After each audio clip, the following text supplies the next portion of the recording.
After the truth about the real and fake heiress was revealed, my only remaining purpose in the Liu family was to marry some second-rate young master. My older brother doted on me and tried to arrange a meeting between Silas and me. We grew up together since childhood, and after adulthood, we secretly dated for 3 years. But that day, Silas leaned against the doorframe and didn't even enter the private room. "I can't marry you.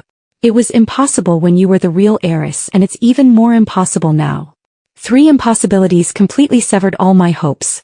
But 3 years later he called me late at night drunk. "Chiru Tang, I'm willing to marry you. Do you still want to marry me?" These past 3 years he had been traveling the world having wild adventures. He didn't know that I had already married a young gentleman from the Song family down south 2 years ago. After Silas asked me if I'd still marry him, it seemed as though the alcohol had suddenly sobered him up. He mumbled apologetically, "Sorry Iris Tang, I really drank too much." "It's okay, you go to sleep." With that he hung up the phone. I held the dimming phone and most of my drowsiness faded away. I snapped back to reality, put down my phone and slipped back under the covers. The person behind me naturally tightened their arm, pulling me into their embrace. No one, just a wrong number. In the darkness, one's senses are always amplified. Closing my eyes, the chaos of 3 years ago seems to be right in front of me again. At that time I graduated and returned to China, dragging gifts I had bought for everyone in my family from the airport back home. Opening the door, I wanted to complain about how no one had come to pick me up from the airport. That door seemed like Pandora's box. My family happily gathered around the dining table making dumplings together. Dad, who often returned home late after one meeting after another, wore a comical apron. Mom, always elegant and adorned with jewelry, held a plump white dumpling in her hand. Even my eldest brother, who always wears a suit, couldn't escape getting a little flour on his face. Unsurprisingly, a bright and radiant young woman was surrounded by these people. I've never met her, but she has a face that is incredibly similar to my mother's. They stood inside, turning to look at me in unison, like a stranger who had intruded without invitation. Finally, it was the eldest brother who came to his senses first. That girl named Thea Tang was carefully escorted upstairs by him, as if I were some kind of monstrous flood. Dad didn't follow. The look in his eyes was as if he were examining a qualified product. "It's good to be back." To this day I still dare not recall that period of time. I was like a commodity taken by my mother to various gatherings among the ladies. Then came a dazzling array of matchmaking banquets. My phone had long been taken away, supposedly to help me calm down. On the 3rd blind date, facing a man old enough to be my father, the accumulated despair finally burst forth. Taking advantage of the night, I sneaked into my eldest brother's study. With trembling fingers, I dialed the number etched deeply into my heart using the landline phone. "Hello. Silas Banquet." My voice choked. "It's me, Before I could say a few words, a hand pressed the hang-up button. It was my eldest brother. He pressed his hand against his eyebrow, not looking at me. "Iris Tang, someone's monitoring the phone at home. You want to see him? I'll arrange it for you. Only this once." And so, haggard and worn, I met Silas Yen. But before I could cry, Silas Yen calmly looked at me as if he were helping me analyze a business deal. "Iris Tang, you should trust your parents. I believe they will make the best arrangements for you." "What? You don't think I'm going to marry you, do you?" "Impossible, Iris Tang, don't be naive. Too loving Silas Yen is a painful thing.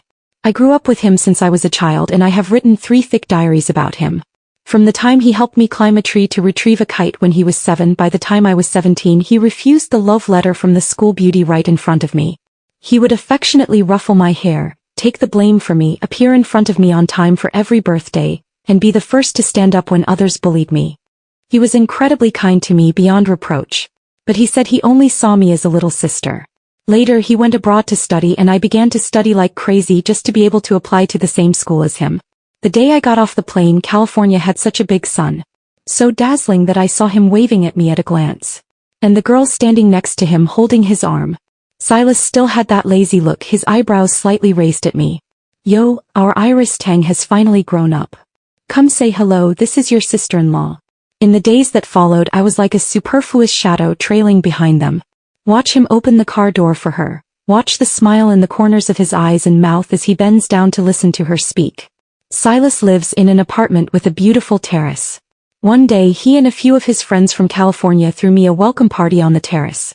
Perhaps my face looked too haggard and sickly, and his girlfriend gently placed her hand on my shoulder, concerned. Are you okay? Are you missing home too much? Silas Yen supported his chin with one hand, casually playing with his girlfriend's long hair. Of course, my Iris is such a homesick girl. She's already in elementary school, but she still cries in nightmares during lunch breaks, wanting to go home to find her mom. Laughter rippled through the room. Caught off guard by the embarrassing story, my face flushed red, and I could only shrink back and laugh awkwardly. His girlfriend slapped Silas on the head. Annoying. She looked at me. How about I sleep with you for the next few days? Before I could react, Silas Yen jumped up. No way, I don't agree. Someone next to me bumped my shoulder playfully, their tone full of jest. Sis, you can't agree to this, those two are really in love right now. I tilted my head back, staring blankly at Silas Banquet. He nuzzled his girlfriend's neck like a big, affectionate dog. My girlfriend can only sleep with me. Iris Tang, if you're scared, sleep with the lights on. I heard my voice dry and brittle. Yes, it's okay, I'm just still jet-lagged. I can't remember how the party ended that night. I only remember Silas and his girlfriend standing hand in hand at the door, seeing off friends at the end of the party. So well matched. It was allocated to me and I didn't even dare to look back at it. The college is different. Silas is also busy dating and switching girlfriends. Plus my deliberate avoidance. I barely saw Silas for the entire semester. Later during winter break, he surprisingly messaged me to ask when I was returning to China. At that time, my parents had probably already found their biological daughter and were busy spending time with her and cultivating a relationship. So I made up an excuse, telling them I was going to my aunt's house, who was settled in France. It just so happened that I didn't want to see Silas Yen either. As soon as classes were over, I rushed off to France. Silas wasn't the type to offer a warm face to a cold reception, so our connection broke off easily. It wasn't until my second summer in France that my aunt, disliking how listless I was as a young girl, dragged me to the beaches of southern France. Lying on the beach basking in the sun, the hat covering my face was suddenly lifted off. I opened my eyes to find Silas Yen standing right in front of me. His brows and eyes remained sharp, a sneer curling at the corner of his mouth. Iris Tang, you've really grown up. I don't come looking for you, and yet you refuse to come see me even once. Calculate it yourself, when was the last time we met? I lowered my eyes, not really wanting to look at him. Silas Yen, you're not my real brother, what right do you have to care? For a brief moment, Silas Yen's expression became strangely unreadable. But I couldn't understand it back then. I just snatched my hat from his hand and walked forward without looking back. Silas grabbed my hand from behind. Iris, what are you angry about? I feel like you've been mad at me ever since you came to California. How would I understand if you don't say it? I found it hard even to breathe, a surge of anger rushing violently to the top of my head. I suddenly turned around, my eyes welling up uncontrollably, and shouted at him, yes. I am angry. I'm angry that you don't like me, so why are you so good to me? I'm angry that you give me hope every time only to crush it yourself. I'm angrier at myself. Why, even at this point, can't I really hate you? I stood there, letting go completely, constantly wiping away the tears on my face that wouldn't stop coming. This time it's really over. I've laid all my thoughts bare before Silas with no way to retreat. But it doesn't matter, keeping it unspoken would haunt me for life, while saying it might just make me sad for a few years. I took a deep breath and turned to leave. Suddenly, a scorching heat pressed against my back. Silas Yen said, Iris Tang, then let's give it a try. This try lasted 3 years. We did everything couples should do, and he clumsily reined in all his carelessness. He would drive across half the city just because I casually mentioned wanting Chinese food. He would stay awake all night with me when I broke down under the pressure of schoolwork. Those 3 years felt like time spent in a dream. I never imagined that when he said, let's try, he really meant just trying. The person who took me to the airport before returning home and kissed me, now he can look at me so calmly and say, Iris Tang, I can't marry you. Let's just leave it at that. The private room Big Brother booked was very secluded, with soundproofing so good you couldn't hear a single sound from outside. I could only clearly hear my own forceful heartbeat and my dry voice. Oh, I see. Then let's leave it at that. Silas's long overdue phone call made me have endless nightmares that night. When I woke up in the morning, my neck was throbbing with pain. Just as I sat down for breakfast, the butler walked in holding a phone. Mrs. Young, it's your mother-in-law on the phone. I paused, holding the spoon, and answered the phone. Mom, good morning. The voice on the other end of the phone was gentle. Iris, my old friend from when I was young, is coming to visit next week. She always regretted not being there when you married Rowan because she wasn't feeling well. This time they specifically asked to see my daughter-in-law. I bit my lip and smiled, speaking in a soft, gentle voice. Okay, Mom, I'll be there on time that day. A few days later at the Song family ancestral home, my grandmother's old friend's flight was delayed, so she sat on the sofa and began telling me awkward stories about Rowan Song when he was a child.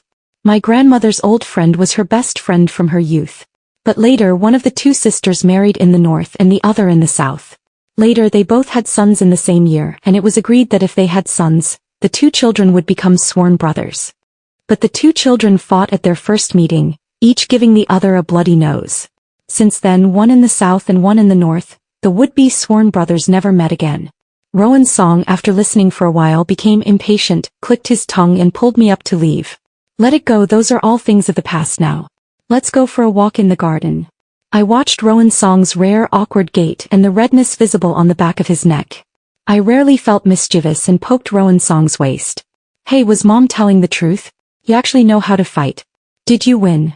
Rowan Song's waist wasn't normally sensitive, she dodged left and right when I poked her. But this person was truly repressed and sultry, her ears turned completely red, yet her mouth remained as stubborn as a clamshell. Finally, stung by my teasing, she suddenly turned around, seized both my hands with one hand and raised them high above my head. Her voice was low and hoarse. What happens if you win? And what happens if you lose? His sudden role reversal made my heart skip a beat, but my mouth refused to admit defeat. Winning means you're great, losing means you still need to work harder. He leaned in even closer. Does Madam think I need to keep working hard? My face flushed instantly and I kicked his shin irritably. To a shameless. When we first got married, he would knock 3 times before even entering my room. Now half of my walk-in closet is filled with his suits. Rowan Song gently pressed his forehead against mine. Iris, marrying me is good too, right? You're my wife now. I didn't understand why he suddenly said that, so I nodded distractedly. Yes, yes, yes, I'm your wife. His eyes instantly filled with amusement, as if he had just won a great victory. Before I could ask anything, he let go of me and walked away, still on the phone. I watched his back disappear around the corner of the corridor, then chuckled and shook my head. Iris Tang. My body stilled and I slowly turned around. Iris Tang, what are you doing at the Song's residence? It was Silas Yen. For he stood in the garden looking at me with a surprised expression. It had been 3 years and Silas Yen seemed to be the same Silas Yen. The only difference was probably the added weariness on his usually radiant face. I never would have guessed that the little kid who fought with Rowan Song was Silas Yen. Thinking of the man with reddened ears just now, I couldn't help but laugh. Silas Yen laughed too, seeming relieved. The tension in her body eased slightly as she nonchalantly crushed a vibrant rose in the garden. I remember now, your older brother has business dealings with the Song family. That's strange that he would bring you along when discussing business. Where is he? I haven't seen him. Silas and his mother were guests of Rowan Song's mother. It's never good to treat guests coldly. I reluctantly put aside my impatient thoughts and nodded to him with a smile. Long time no see, young Master Yen. Silas's smile faded slightly and he frowned at me. Iris Tang, do you have to speak to me like this? I don't understand, I said. Young Master Yen, is there a more suitable way for us to address each other? He was choked by my words, his gaze lingering on my face with Thutha emotions. After a long while he scratched his head, gave a bitter laugh and reached out to me in a gesture of surrender. Fine, Iris Tang, I admit defeat. But I've sent you gifts and postcards every month for the past few years. Please, with your magnanimity, forgive me for running all over the world to send you these gifts. His words were lightly spoken and utterly shameless. It was just like the way he tried to gloss things over whenever we had disagreements before. But these outdated words, like his inappropriate gifts, should be swept into the trash. I looked up at the bright smile on Silas Yan's face and shook my head with a smile. The smile on Silas Yan's face fell. At that moment, Silas Yan's brother, who was developing business in the south, approached us. I remembered he had also attended my wedding to Rowan Song. That day he stared at our wedding photo for a long time, then asked me, "Tell me, if I took a picture of you right now and sent it to Silas Yen, do you think he'd fly over from the East African plains immediately?" I smiled and raised my glass to him. No way, didn't he just officially announce his supermodel girlfriend? Their love-filled WeChat moments are all over the place. The brother's expression was odd when he heard that, and he opened his mouth as if he wanted to say something. In the end he just tilted his head back and downed his drink, heavily patted my shoulder and said nothing. Right now his eyes darted back and forth between me and Silas Yen, a look of amusement on his face as he said loudly, "Oh, isn't this Iris Tang's sister? Long time no see. What catching up with our Silas here?" Silas Yan's face darkened and he glared at him. "If you can't say anything nice, shut up." Not far away the housemaid gave me a gesture as if something had happened. I wasn't in the mood to reminisce about the ancient past with them, so I nodded and left. Behind me that brother's voice was still very loud. "Silas, you haven't been in touch for so many years. Maybe Iris Tang has already gotten married." Silas Yen scoffed. "Pigs can get married, but Iris Tang is the one person who definitely won't. I think you might be overconfident." I felt sorry for Iris Tang back then. The Liu family's methods are a bit dirty, but they wouldn't force a daughter they raised from childhood to sell herself. As long as Iris Tang didn't want to marry, no one could really force her. Most importantly, she's liked me for many years, she couldn't possibly let go. His brother seemed to be choked. "So, you just left like that back then? Then wandered around the world aimlessly for 3 whole years?" Silas was shamelessly justified. "I'm so young, you want me to get married? And besides, haven't I come back now? Iris Tang is getting married? No, it's not possible. She loves me." Number 5 Silas Yan's mother had always been in poor health, and upon seeing her close friend whom she hadn't met in over a decade, she cried so hard that she felt dizzy. My mother-in-law panicked and immediately called the doctor over. By the time I arrived, Aunt Sue had already calmed down. When my mother-in-law saw me, she waved me over. "Iris, come meet Aunt Sue." After all these years apart, Aunt Sue still recognized me. She stared at me for a long moment in surprise. She beckoned me to sit beside her and clasped my hand tightly in hers. "I've been dying to know who the daughter-in-law that Wanhua never stops gushing about is. So it's you, Iris Tang. Now I see why she sings your praises." My mother-in-law looked astonished. "You two know each other?" Aunt Sue smiled. "I've known Iris Tang longer than you have. When she was little, she used to come to my house all the time to bake cookies with me. There's no sweeter girl. Even as a tiny child, she was so thoughtful and comforting." Sadly, later on, she trailed off, quickly changing the subject. "Wanhua, you're truly blessed." Hearing this, my mother-in-law straightened her back a little more, not a trace left of the furious look she'd had half a year ago when Rowan Song said he wanted to marry me. This child really is a treasure. Embarrassed by all the compliments, I could only lower my eyelashes and offer a modest smile. The atmosphere was warm and pleasant when the sound of footsteps tapped in from outside. The smile faded a little from Aunt Sue's face. "Silas, come greet Aunt Wanhua." Silas Yen called out the greeting politely, but his eyes kept darting involuntarily in my direction. He frowned, pinching the space between his thumb and forefinger and rubbing it gently, a telltale sign of his unease and agitation. Aunt Sue clearly noticed. She cleared her throat softly. "Silas, the pastries here at Aunt Wanhua's are delicious. Why don't you try some?" But Silas acted as if he hadn't heard her. He took a step forward, his question abrupt and somewhat rude. "Iris Tang, where's your brother? How could he leave you here all alone?" His words were so out of line that even my mother-in-law frowned. I lifted my eyes, my tone calm yet laced with just the right hint of confusion. "How humorous of you, young Master Yen. My brother is, of course, at his own home. As for me, I'm married. This is my home." Silas's face darkened instantly. He whipped his head around to glare at his childhood friend standing behind him. "Is it true?" His friend scratched his nose and said nothing. Silas turned back to me and after a long pause spoke again, prompted by another quiet cough from Aunt Sue. "How come I didn't hear a single word about this? Getting married is such a happy occasion. Why didn't you even send me an invitation? After all, I watched you grow up." Silas left the gathering early. In his haste to get up, he even clumsily knocked over a teacup, shattering it to pieces. But his departure was like the broken cup, quickly cleaned up and forgotten by everyone. She came to the Song mansion to say her goodbyes. I'd thought that after the awkward scene the other day, the proud Silas Yen would avoid showing his face. But there he was, quietly supporting Aunt Sue, his eyes clouded with dark emotion. Rowan Song stood beside me, bending down obediently to let Aunt Sue pat his head. Aunt Sue's eyes reddened again. "You must treat Iris Tang well.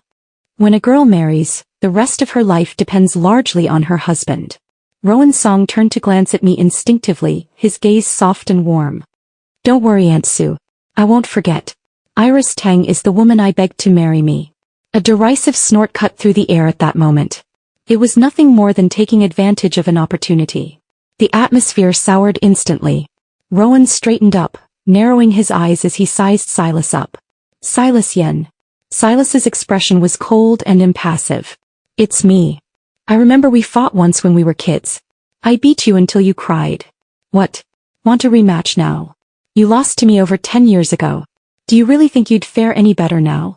Rowan sneered. But it was clear he didn't want to make a scene in front of the elders, so he forced himself to keep his temper in check. I didn't think you'd still be holding a grudge over something that happened when we were children. Now that we're adults, we can't act as recklessly as we did back then. You're joking, of course, young Master Yen. Silas opened his mouth to say more, but Aunt Sue's thin, dry fingers clamped tightly around his wrist. His eyes reddened at the corners as he swallowed back his unspoken words, his gaze locking onto mine. I turned my head away to look at Rowan instead. He tilted his head slightly to meet my eyes, his lips pressed into a tight line, his hand hanging at his side clenched into a fist. I leaned my body closer to his, and beneath the cover of my skirt, I reached out and gently pried his fingers open one by one. Then I slipped my hand into his. Rowan's body stiffened almost imperceptibly before his tense fingers slowly relaxed in my palm, turning to wrap around mine tightly. His grip was so firm it almost hurt. I ducked my head and smiled to myself. My husband was such a hopelessly repressed romantic, yet so incredibly easy to soothe. When I looked up again, Silas's eyes were already filled with a flustered, defeated helplessness. I pretended not to notice, holding Rowan's hand tightly as we stood at the gate to see our guests off. Just like we used to do back at our apartment in California. Silas stumbled slightly as he walked, but he never once looked back. Number 6 Rowan Song took an unusually long vacation, saying he wanted to take Aunt Sue's advice and spend some quality time alone with me. He turned off his phone, piling all his work onto my father-in-law's desk in the study. In the end, my father-in-law sent me a large red envelope with a message attached. This troublemaker, hurry up and send him back to the company. Am I supposed to work myself to the grave for him? I couldn't help but laugh out loud. What's so funny? Rowan hugged me from behind, resting his chin on my shoulder, being impossibly clingy. Ever since Silas Yen had shown up, Rowan had been displaying an extraordinary talent for clinginess. He never once asked me about my past, and he avoided even mentioning Silas Yan's name in front of me. But I knew he was secretly uneasy. I turned around, standing on tiptoe to press my forehead against his. He bent down obediently, letting me do as I pleased, his bright, clear eyes reflecting my image perfectly. Mr. Song, I like you. Do you understand? The moment my clumsy Cantonese words left my lips, the man in front of me froze. He stared at me in a daze, his breath catching in his throat. Watching him look so adorably foolish, my heart melted into a puddle, yet a faint ache tugged at it too. I blinked, deliberately sighing and pretending to pull away. I guess you don't understand. No. Rowan snapped back to his senses instantly, tightening his arms around me and locking me firmly in his embrace. I do understand. I just feel like I've won the lottery. Iris, am I dreaming? When people are overwhelmed by immense happiness, their eyes can't help but sting. I hugged him back, my voice choked with emotion. If anyone won the lottery, it's me.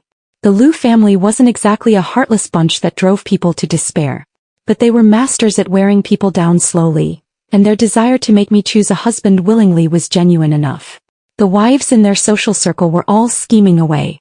One said I had to give birth to a son for her good-for-nothing youngest son before she'd let me marry into her family. Another said a girl of my background was only fit to marry a bastard born out of wedlock. From time to time, my adoptive father would bring his business partners into the study to discuss deals, specifically ordering me to go in and serve them tea and water. I could feel countless pairs of eyes leering shamelessly at my back and waist. But I couldn't run away, and I had no right to say no. I kept my bedroom door locked at all times, often squatting on the windowsill alone for an entire day. The Liu family villa was a 6-story building. If the windows hadn't been nailed shut, I thought I would have jumped to my death long ago. Then, a year later, there was a knock on my door. My older brother, whom I hadn't spoken to in ages, stood outside and said, "Iris Tang, pack your things. I'm taking you to meet someone. He's different from all the others." Before the meeting, I'd assumed he was just another frivolous playboy. But inside the private room sat Rowan Song, his eyes clear and bright, his posture stiffly upright. His suit jacket was buttoned meticulously, and instead of alcohol, a cup of plain tea sat in front of him. When he saw me, he stood up immediately, forcing an awkward smile to his lips. "Miss Lu, hello. I'm Rowan Song." My brother didn't enter the private room. As he left, he sighed quietly in my ear. "Iris Tang, you're a smart girl. Don't let this one get away. I've been your brother for all these years. I don't want anything bad to happen to you." The door clicked shut softly behind him. By then my mental state was already fragile. I felt numb like a wooden puppet. For a long while neither of us spoke. Finally it was Rowan who broke the silence. He let out a soft sigh, pushing an elegant velvet box with a sparkling diamond ring inside across the table toward me. "Miss Lu, I know this is an extremely presumptuous way to meet. But I have to ask, Miss Lu, would you do me the honor of marrying me? If you agree, I'll take you away from here. You'll be my wife, and I promise to protect you and love you with all my heart. If you refuse, I'll still find a way to help you leave this place." Having said his piece, he fell silent again, waiting patiently for my answer. I stared at the ring for a long time before slowly extending my trembling hand. Summoning every last bit of strength I had, I hooked my finger around the box and pulled it toward me inch by inch. Then I picked up the substantial ring and slipped it onto my ring finger without a moment's hesitation. "I'll marry you. Take me away." 7 Rowan Song was like a fat lamb willingly walking into the hands of my foster parents. It was just a business collaboration, yet they immediately returned my phone that they had withheld for a year. Then they neatly packed my luggage and sent me off to Rowan Song's plane. On the day of departure, my foster mother unusually held my cold hand. "You're a good kid. It's a blessing for you to have a connection with the Song family's young master. Nurture your relationship with him. Your dad and I will be there to celebrate your wedding someday." I forcefully pulled my hand away and left the city where I had grown up without looking back. The day after Rowan Song returned to Hong Kong, he took me to a psychological consultation room. He walked me to the door, naturally taking my hand and gently removing the ring I had put on myself. "Iris Tang, you are free. Don't be afraid." He placed the ring lightly into my palm and closed my fingers around it. "Wait until the day you truly want to wear it, then let it appear here." Piercing rays streamed through the glass window, falling upon both me and him, lingering for a long time. Took me a year and a half to piece together my shattered self.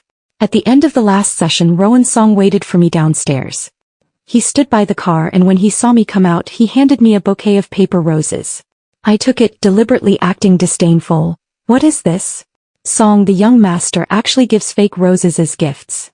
His ears suddenly turned bright red, and hundreds of movements flashed through his mind in a second. Finally, he scratched his nose and mumbled gruffly, "Sorry, a girl from the orphanage just said she needed to raise donations." I looked up and smiled at his awkward expression.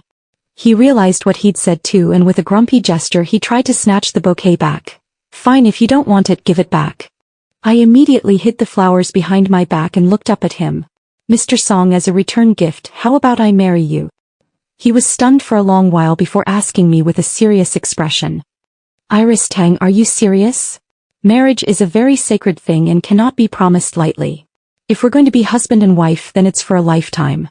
I took the ring out of my bag and placed it in his palm, then extended my own finger.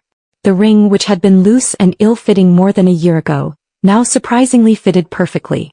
I married him willingly, with a heart full of devotion. On the day we got our marriage certificate, he took me home to meet his mother.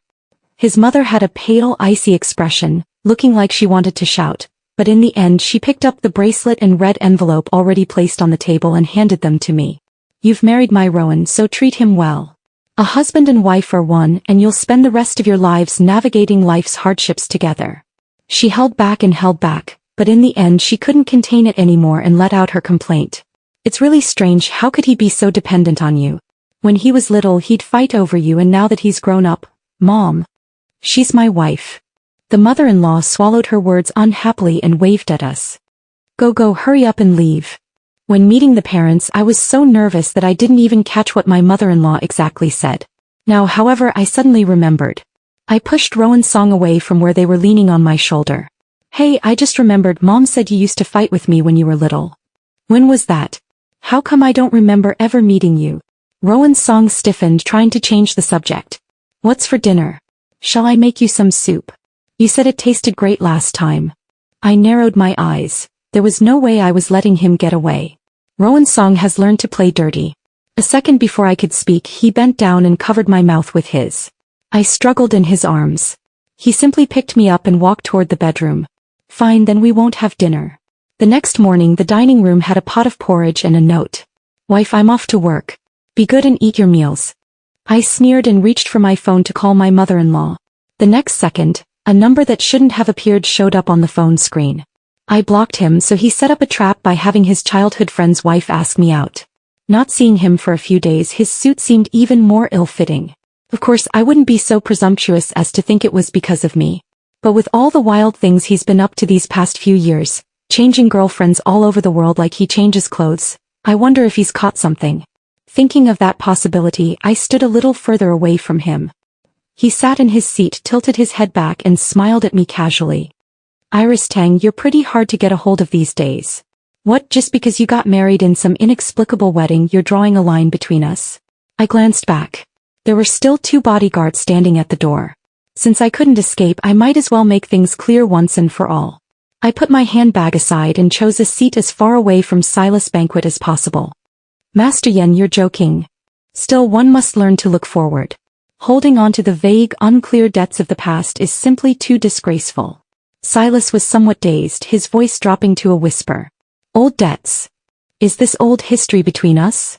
No, Iris Tang, we grew up together and we were together for 3 years. Watching Silas' excited expression, I slowly cut him off. Do you have any evidence? Silas Yen subconsciously asked. What? I laughed. You said we were together for 3 years. Do you have any proof? Young Master Yen, you can eat whatever you want, but you can't just say whatever you want. My husband is clearly my first love.